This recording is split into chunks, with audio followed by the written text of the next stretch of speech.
इस साल मानसून के महीने में बिहार बारिश के लिए तरसता रहा। बिहार आसमान की तरफ ताकता रहा कि बारिश राज्य पर मेहरबान होगी, लेकिन मानसून की विदाई का वक्त आया तो बिहार पर ऐसा जलाक्रमण हुआ कि वो सहम उठा। नेपाल से आए पानी ने बिहार में भयानक तबाही मचाई है। दरअसल नेपाल में पिछले कई दशकों की बारिश ने रिकॉर्ड तोड़ दिया। 54 साल की सबसे भारी बारिश ने नेपाल के एक बड़े हिस्से को बाढ़ से तबाह कर दिया है और उसका साइड इफेक्ट बिहार में हो रहा है।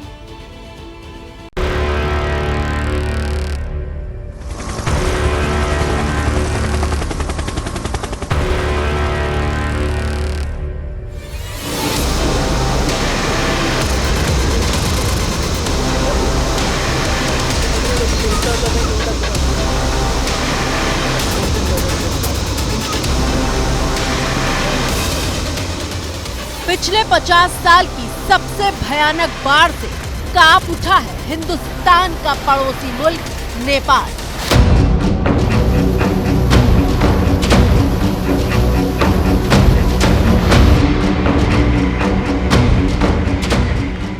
नेपाल की राजधानी काठमांडू के हर कोने में बाढ़ से मचे कोहराम की तस्वीरें सामने आ रही हैं।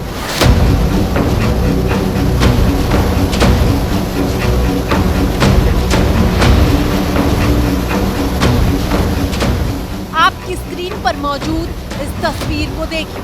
पानी कितने फोर्स के साथ आया है, मानो जलजला। ये पानी जब रिहायशी इलाकों तक पहुंचा तो रास्ते में आए तमाम पुल और इमारतें ताश के पत्तों की तरह बिखरने लगी। नेपाल की आर्मी ने सोशल मीडिया पर यह वीडियो शेयर करते हुए लिखा है कि हम मदद की हर मुमकिन कोशिश कर रहे हैं।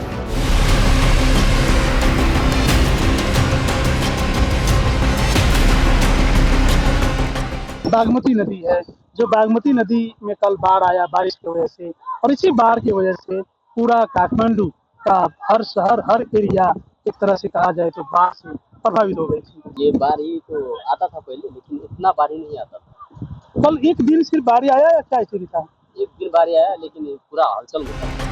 दरअसल नेपाल में शुक्रवार से लगातार तेज बारिश हो रही थी। ऐसी बारिश जिसने पिछले सारे रिकॉर्ड ध्वस्त कर दिए और नेपाल की तमाम नदियां उफान पर आ गईं।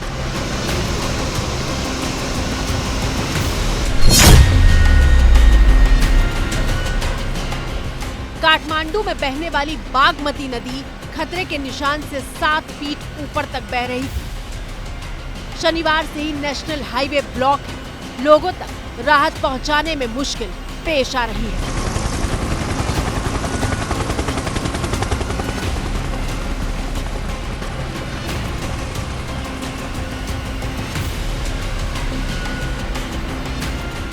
आप देख सकते हैं कि ये AP1 टीवी चैनल का ऑफिस है। AP1 टीवी चैनल पूरी तरह से कल बाढ़ के पानी से डूब गया था, अर्थात चैनल के अंदर तक, स्टूडियो के अंदर तक पानी पहुंच गई थी। ये गाड़ियां देख रहे हैं, पूरी तरह से गाड़ी में दिख रहा है कि पानी कल इसमें घुस गया था। नतीजा ये हुआ कि नेपाल में शुरू हुई त्रासदी धीरे धीरे बिहार तक अपने पैर पसारने लगी और नेपाल का सैलाब बिहार में बर्बादी की इबारत लिखने लगा।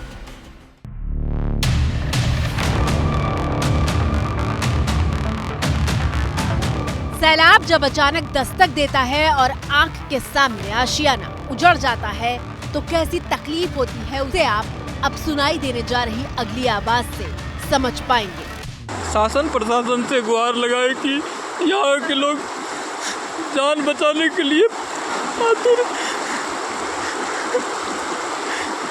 कृपया किसी भी तरह का सहायता पहुँचा करके बिरजाइन के लोगों का जान बचाया जाए। यहाँ लोग घर छोड़ करके भाग रहे हैं, लेकिन कोई साधन नहीं है किसी तरह से अपना जान भी बचा सके। सुना आपने, ये वो आवाज है जिसकी आंखें त्रासदी देख रही हैं कि कैसे एक झटके में कोसी नदी में आया सैलाब सब कुछ लील चुका है। लोग घर छोड़कर निकल तो रहे हैं, लेकिन कहीं कोई रास्ता नहीं है।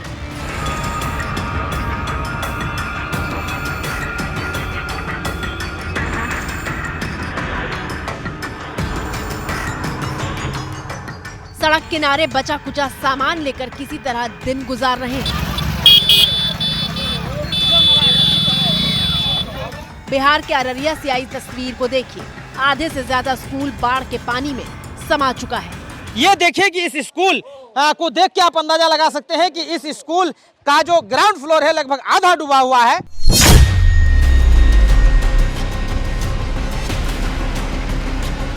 न घर डूबने से बचे हैं, न स्कूल बचे हैं और पुलिस थाना भी खुद को पानी के प्रहार से नहीं बचा पाया है। पानी की रफ्तार बता रही है कि वो कैसे तबाही मचाने के लिए आगे बढ़ रहा है। एक दूसरे गांव को जोड़ने वाले तमाम रास्ते एक एक करके बाढ़ की भेंट चढ़ते जा रहे हैं।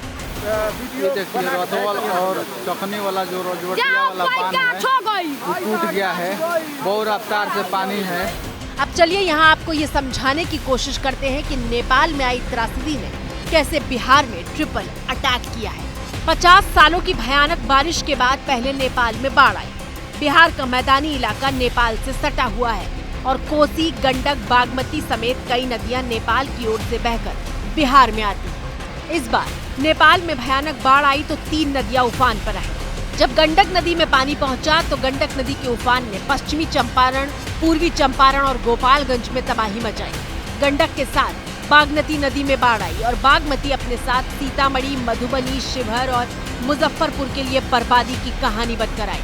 जबकि कोसी नदी में आए सैलाब ने अररिया से लेकर सुपौल और सहरसा तक लोगों को बेघर कर दिया है।